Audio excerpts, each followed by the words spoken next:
शास्त्रीय भक्ति का उल्लेख करते हैं कि संपूर्ण जगत से जिधर देखो उसमें मुझे ही देखना, जितने सारे रूपों में वही ठाकुर विराजमान है।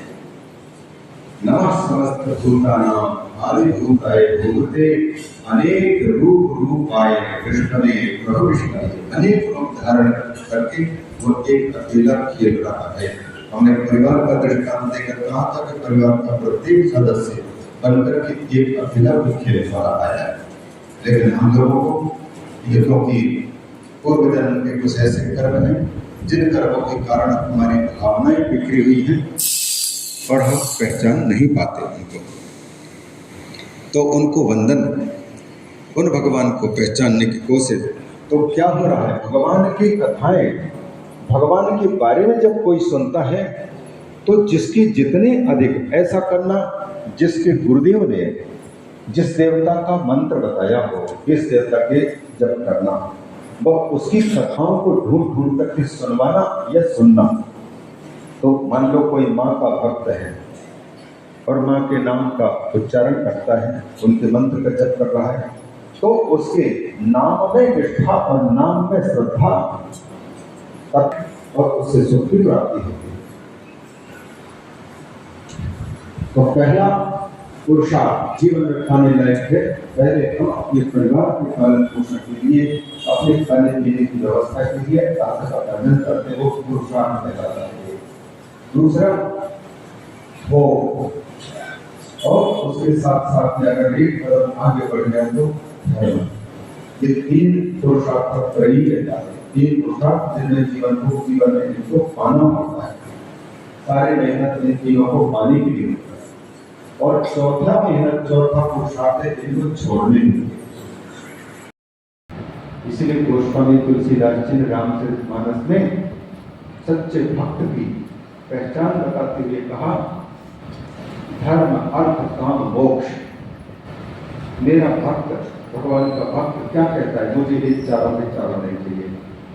अर्थ न धर्म न काम रुचि, गति न चाहूं निर्वाण, जन्म जन्म रति राम पद, यह वरदान नमान। अर्थ न धर्म न काम रुचि, गति न चाहूं निर्वाण, चारों चीजों को किनारे कर दिया। अर्थ नहीं चाहिए, धर्म नहीं चाहिए, काम माने भोग की सामग्री भी नहीं चाहिए, यहाँ तक कि मुक्ति भी नहीं चाहिए। तो फिर क्या चाहिए? भक्त कहता है, प्रभु जन्म जन्म रति राम पद, हर जन्म में आपके चरणों की सेवा करने का अवसर मिल जाए, भक्ति मिल जाए।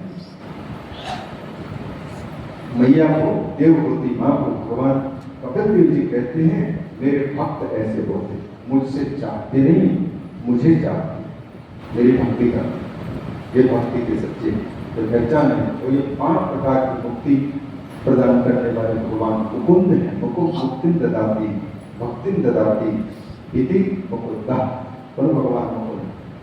गोलोक धाम, गोलोक धाम के बारे में परिचय और गोलोक धाम में रहने वाले भगवान पुरुषोत्तम का जब परिचय होगा बलमास को, तभी तो उसकी श्रद्धा उत्पन्न होगी कि जरा देखें कैसे है भगवान, ऐसे विशेषता वाले हैं कि नहीं। इसीलिए भगवान वैकुंठपति रमानाथ ने पहले गोलोक धाम का, पहले तीनों लोगों का, फिर विलोक का विशेष, फिर उसके अंदर रहने वाली ज्योति का वर्णन, फिर उस ज्योति के अंदर रहने वाले सर्वेश्वर भगवान का, पुरुषोत्तम जिसको कहते हैं, जिसको ब्रह्म कहा जाता है, जिसको परमात्मा कहा जाता है, जिनको भगवान भक्त के रूप में जानते हैं, तो भगवान भक्त भगवान के रूप में जानते हैं, ज्ञानी लोग ज्ञान के रूप में जानते हैं, सच्चिद आनंद घन के रूप में जानते हैं। वदन्ति तत्तत्त्वविदः तत्त्वं यज्ञानमद्वयम् प्रकृति परमात्मेति भगवान इति शब्दते।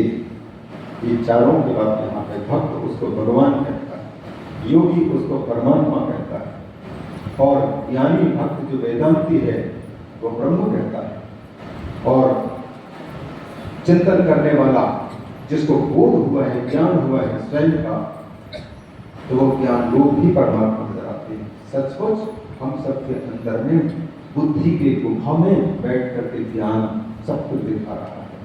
ये जो कुछ दिख रहा है, जिस समय दिख रहा है, इन इंद्रियों के माध्यम से दिख रहा है, तो इन इंद्रियों के पीछे बैठ करके जो फोकस मार रहा है, पिक्चर में पीछे से जैसे फोकस मारते हैं और वो चित्र दिखाई देता है, तो जो कुछ दिख रहा है उस समय पर ठाकुर का दर्शन करने वाले को पता लगता है कि ये कौन दिखा रहा है, किधर से दिख रहा है। स्क्रीन, टीवी स्क्रीन में देखते हैं, चित्र तो दिख रहा है पर किसमें दिख रहा है इसको किसी का भान नहीं होगा। स्क्रीन में दिखाई देता है। उसी प्रकार से ये सारी दुनिया का जो चित्र है एक परमात्मा में उसका निरूपण किया, तो और निरूपण करने के बाद में उस धाम में पहुंचाए। वहां जाकर के भगवान श्री कृष्ण ने पुरुषोत्तम भगवान की अनुमति पा करके और मलमास की दशा का वर्णन किया। दशा वर्णन करके और मौन हो गए। तब फिर भगवान पुरुषोत्तम ने उनसे बोलना शुरू किया। भगवान पुरुषोत्तम कहते हैं कि हे विष्णु समीचीनम कृतम, तुमने बहुत अच्छा किया विष्णु। क्या ये तुम मलमासम करे कृत्वा यद अत्र आगतवान, जो तुमने हाथ पकड़ करके मलमास को यहाँ लाए हो और स्वयं आए हो, ये बहुत अच्छा किया। यह परोपकार का कार्य है, परोपकार का। इससे क्या होगा? लोके कीर्तिम अवाप्स्यसि, दुनिया में जो मेहनत करता है, परिश्रम करता है, किसी का हित करता है, उसको कीर्ति मिलती है, यश मिलता है, नाम रोशन होता है।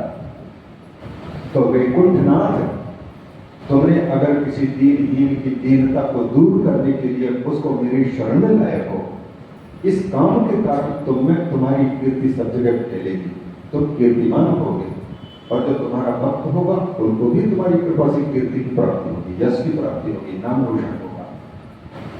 मलमासम करे कृत्वा लोके कीर्तिम अवाप्स्यसि, और आज के बाद तुमने जिसको अपनाया है, ये समझ लो कि मैंने भी उसको अपना लिया। यस त्वयोरी कृतो जीवः स मयैव उररीकृतः, जिसको आप अपना लेंगे ये माना जाए कि मैंने उसको अंगीकार कर लिया, स्वीकार कर लिया। क्योंकि तुम परोपकार करते हो, तो परोपकार करने वाले जो प्रत्येक कार्य के साथ में जुड़ा हुआ हूं और उसकी बात मैं सुनता हूं। इसलिए अतः एनम करिष्यामि सर्वोपरि यथा अहम्, क्योंकि तुम लाए हो, अतः जैसे मैं सर्वोपरि हूं, सबके ऊपर सर्वे सर्वम। किसमें सर्वोपरि है? किससे? किसकी दृष्टि से?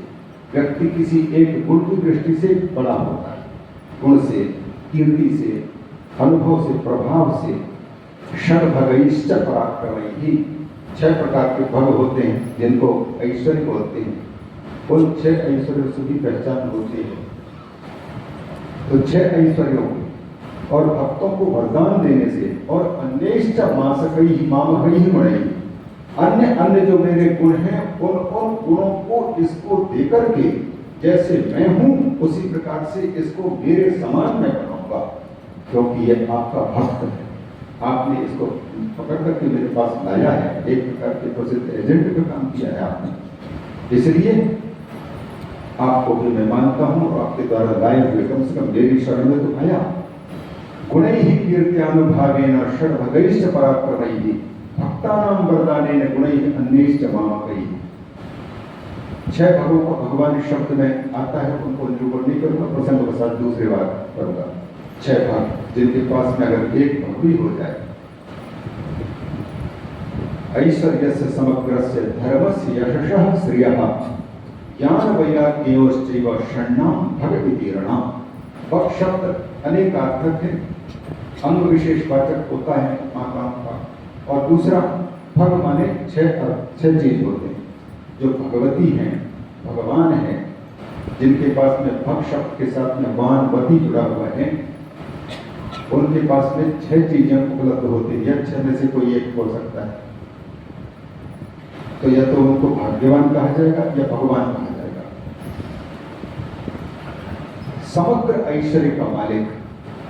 समग्र ऐश्वर्य का मालिक मतलब जैसे आप अपने घर में माता पिता के रूप में रह रहे हैं, बड़े हैं, तो आपने जिन बच्चों को जन्म दिया है, उनका पालन पोषण किया है, तो आप सब पर अपना कंट्रोल रखते हुए उन सबको नियंत्रण में रखते हैं और वो आपके बात मान करके सारे काम करते हैं, जैसे भी रहना वो रहते हैं। तो आपका शासन आपके परिवार में आपके पुत्रों पर चलता है, बहू बेटी जो भी हो, दामाद आदि उन पर, वो लोग सब आपको मानते हैं। तो आपका शासन एक घर का है, आप दूसरे पास पड़ोसी पर आप शासन नहीं कर सकते। लेकिन एक व्यक्ति आया, उससे आगे मोहल्ले का जो चुनाव में जीत करके आया है, तो जैसा कहेगा वैसा सबको मानना पड़ेगा, मोहल्ले में जिसमें।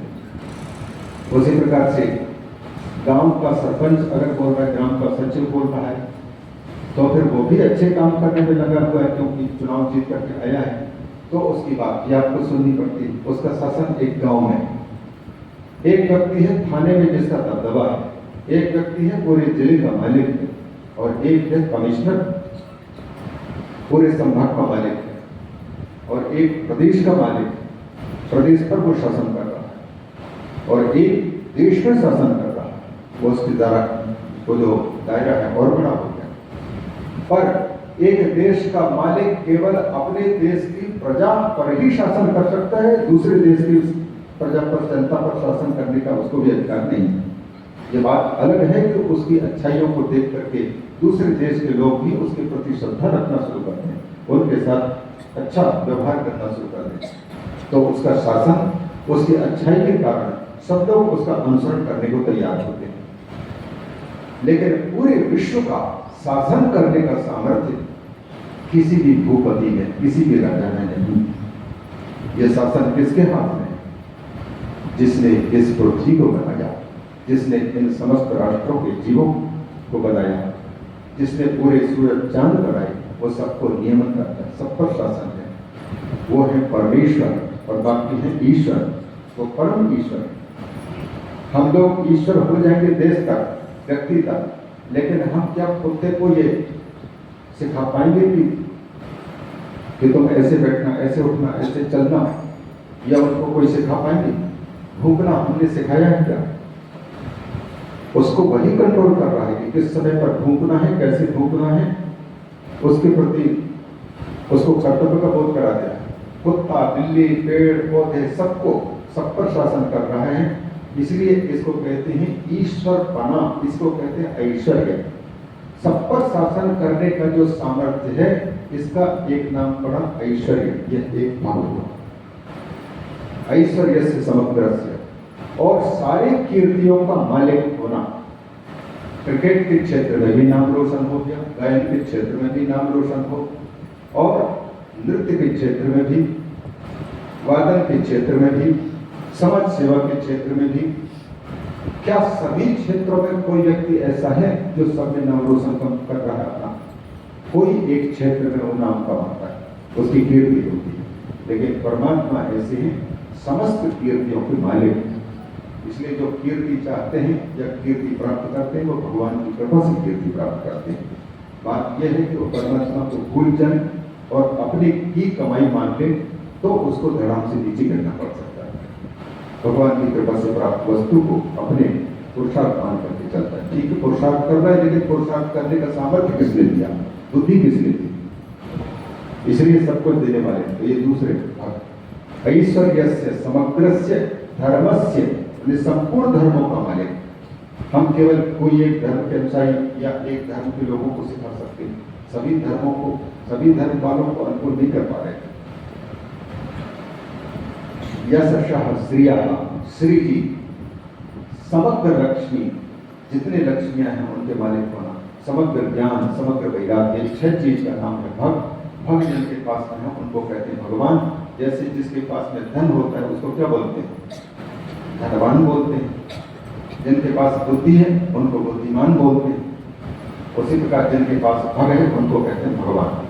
तो भगवान यहाँ पुरुषोत्तम कहते हैं कि 6 भागों में इनको मैं अपने समान करता हूँ। 6 भाग जैसे मेरे पास सदा होने के कारण लोग मुझे भगवान कहते हैं, तो भगवान की शरण में आने वाले को मैं भगवान बना के रखूंगा। शरण में आने वाले को भगवान अपनाते हैं। दो प्रकार की रीति हैं, या तो भगवान गैया जहाँ है वहाँ या तो बछड़ा पहुँचता है या बछड़े के पास गैया पहुँचती है, दोनों में से कोई एक कर जाए। भगवान उनके साथ में जाए या तो फिर भगवान के पास में बछड़ा जाए स्वयं। ये सामर्थ्य मैं इसको प्रदान करूंगा, ये भगवान ने कहा। और अहम एतैर यथा लोके प्रथितः पुरुषोत्तम, जैसे इस पूरे लोकों में, अनंत कोटि ब्रह्मांडों में, 14 लोकों में, अतल वितल सुतल तलातल महातल पाताल रसातल, नीचे की ये 7 लोक और फिर पृथ्वी मध्य में, और पृथ्वी से ऊपर 6 लोक, ये भूलोक, फिर भुवनलोक, फिर स्वर्गलोक, फिर महर्लोक, फिर जनलोक, फिर तपोलोक, फिर सप्तलोक ब्रह्मा जी का, ये पृथ्वी से लेकर के सप्तलोक तक 7, और अतल से लेकर के और पाताल पर्यंत 7 मिलाकर के 14 भुवन, 14 लोक। इन 14 लोकों में सबके अंदर में पुरुष के रूप में भगवान विराजमान है, पेड़ पौधे के अंदर भी विराजमान है, प्रत्येक जीव के अंदर भी विराजमान है, इसलिए उनको पुरुष कहा जाता है। और उन सब में एक रूप होने वाले परमात्मा सबको जो नचा रहे हैं, कर रहे हैं, जिद कर रहे हैं, इसलिए उनको पुरुषोत्तम कहा जाता है। पुरुषोत्तम भगवान कहते हैं जैसे मैं प्रसिद्ध हूँ लोक में पुरुषोत्तम, तथा अयम अपि लोकेशु प्रथितः पुरुषोत्तम, उसी प्रकार से यह भी मेरे ही समान लोक में पुरुषोत्तम नाम से प्रसिद्ध होगा। मैं आज से अपना रूप इसको देता हूं और आज से अपना नाम इसको देता हूं। मेरा नाम पुरुषोत्तम है तो इसका नाम पुरुषोत्तम। जैसे मेरा रूप उत्तम है उसी प्रकार से इसका रूप भी उत्तम होगा। जैसे मैं सब पर शासन करने का सामर्थ्य रखता हूं उसी प्रकार से यह मलमास भी सब पर पुरुषोत्तम बन करके सब पर शासन करने का अधिकार रखेगा। और इस महीने में इसको सब सारे गुण मैंने समर्पित कर दिया। पुरुषोत्तमेति यन्नाम प्रथितम लोक वेदयो, ये सारा का सारा मैंने हे जनार्दन, हे वैकुंठनाथ, तुम्हारी खुशियों के लिए, जो आपने कहा कि मेरी प्रसन्नता के लिए कुछ देना, तो तुम्हारी खुशी के लिए इसको मैंने सब कुछ दे दिया। दुनिया के लोग देखें तो वैकुंठनाथ रमापति, ये जिसको भगवान से पुरुषोत्तम से मिलाया उसकी भी कीर्ति बढ़े, और जो शरण में आया है उसकी भी कीर्ति बढ़े, उसको भी जो सामर्थ्य प्राप्त हो। अहम एव अस्य संजाता, इसकी शिकायत है ना कि इसके कोई स्वामी नहीं है, ये अनाथ है और अनाथ बन करके आया है, तो मैं इसका नाथ हूँ जिसका कोई नाथ नहीं। और अनाथ होकर के अगर भगवान की शरण में चला जाए, जगन्नाथ की शरण में चला जाए, विश्वनाथ की शरण में चला जाए, तो विश्वनाथ कहते हैं जाने सारे विश्व का मैं नाथ हूँ, तो तुम्हारा भी मैं नाथ हूँ। अनाथ को नाथ की प्राप्ति होती है। जो अनाथ होते हुए भी अपने आप को अनाथ के रूप में अनुभव नहीं कर रहा, तो ऐसे भगवान की शरण ग्रहण भी नहीं कर सकता। जब सारे हाथ पांव पटक कर देख लिया, कहीं सफलता न मिली, हार गया, तब हारे को परिणाम हार करके जब भगवान की शरण में आता है, और भगवान यही देखना चाहते कि जब तक ये झुकेगा नहीं तब तक मैं अपनाऊंगा नहीं, अकड़ के साथ चलेगा तब तक जो अपने अकड़ पकड़ने दो, अपने मन से करने दो। तो भगवान ये कहते हैं सारे गुणों से मैंने इसको समर्पित कर दिया, अपने गुण। और अहम एव अस्य संजाता स्वामी च मधुसूदन, हे मधु नाम के दैत्य का समापन करने वाले विष्णु, मैं इनका आज से स्वामी स्वयं हो गया। एक नामना जगत सर्वम पवित्रम च भविष्यति, और इस नाम से अभी तो ये तो मन मन कहलाता था, मन को कोई छूना नहीं चाहता, कोई देखना नहीं चाहता, वैसे इसकी स्थिति थी। अब ये इतना पवित्र हो गया कि ये पवित्र हो गया, मेरे समान ही जगत पवित्रम सर्वम पवित्रम भविष्यति, मेरे समान यह महीना होगा, अधिक समस्त महीनों का ये मालिक कहलाएगा। जगत पूज्यो जगत वंद्यो मासोयम तु भविष्यति, पूजकानां च सर्वेषां दारिद्र्य दुख दारिद्र्य खंडनः। सारे भक्तों को उनके जीवन में यदि कोई दरिद्रता है, कोई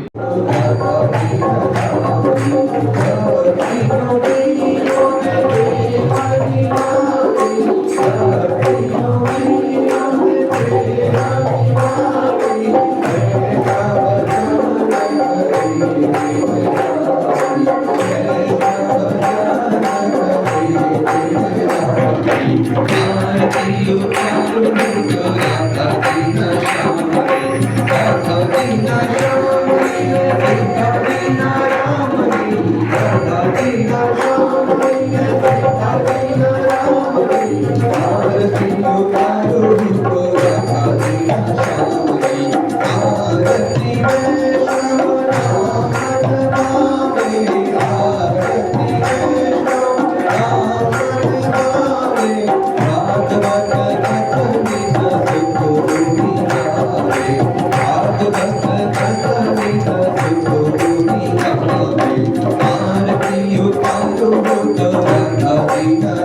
कर्पूर गौरम करुणावतारम संसार सारम